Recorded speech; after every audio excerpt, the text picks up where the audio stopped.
ভারতীয়দের কি বিশুদ্ধ ও জীবাণুমুক্ত খাবার খাওয়ার অধিকার আছে? একজন নিরামিষাশীর কি বিশুদ্ধ নিরামিষ খাবার খাওয়ার অধিকার আছে?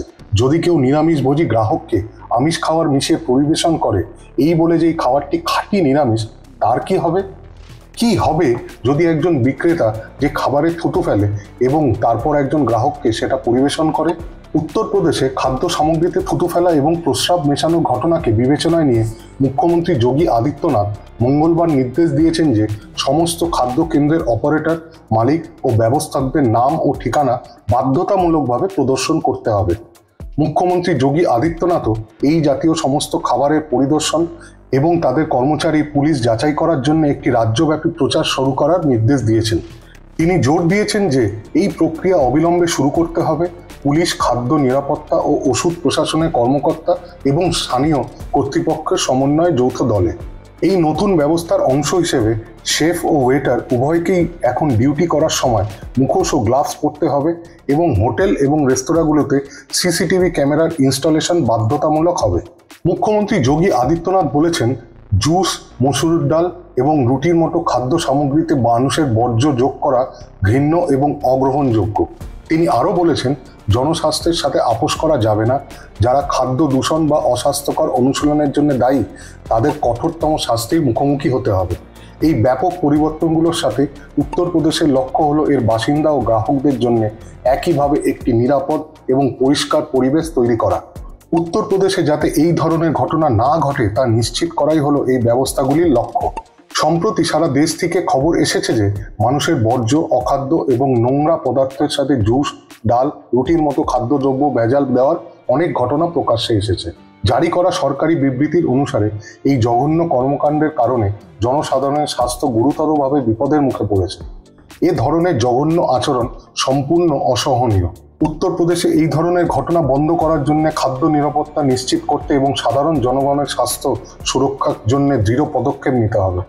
দর্শক বন্ধুরা, আমি ব্যক্তিগতভাবে যারা এই ধরনের অপকর্ম করতে গিয়ে ধরা পড়েছে তাদের বিরুদ্ধে কঠোর ব্যবস্থা নেওয়ার দাবি জানাচ্ছি।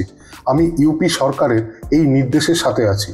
কিন্তু এটা কি ধরনের মানসিকতা, কি এমন চিন্তাধারা এই ধরনের নোংরা অভ্যাসকে উস্কে দেয়? কিছু বিক্রেতা তাদের পরিচয় পরিবর্তন করে খাবার বিক্রি করে। এটার কি দরকার আছে? तो आप मुस्लिम हो ना, मुसलमान हो ना, तो तोमर हिंदू नाम क्यों रखा हुआ है? স্টল বা কার্টের নাম ধরুন ভোলে বাবা কা ধাবা, কিন্তু কিউআর স্ক্যান করলে ভিন্ন ধর্মের একটি নাম দেখা যায়। এই গোপনীয়তার কি দরকার আছে? আমরা এই ধরনের মানসিকতা ও চিন্তাধারার কঠোর বিরোধী। এর বিরুদ্ধেই আমাদের লড়াই। এর বিরুদ্ধে আমাদের রুখে দাঁড়াতেই হবে।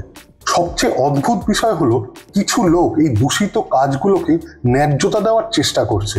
আরও খারাপ, কিছু লোক বলছে যে ইউপি সরকারের এই নির্দেশ মুসলিম বিক্রেতাদের ব্যবসাকে হত্যা করবে। এটা কি ধরনের যুক্তি? এমন যুক্তি দেওয়ার উদ্দেশ্য কি? যারা এরকম ফালতু যুক্তি দিচ্ছে তারা কি বিশ্বাস করে যে থুতু ফেলা, খাবার ও পানীয়তে প্রস্রাব মেশানো এই সব নোংরা কাজই শুধু মুসলিম সম্প্রদায়ের বিক্রেতারই করে? তাহলে তো সেটা খুবই ভয়ঙ্কর ব্যাপার। ইউপি সরকারের নির্দেশাবলী সব বিক্রেতা, কাঠ মালিক ও রেস্তোরাঁ ও হোটেলের জন্য প্রযোজ্য।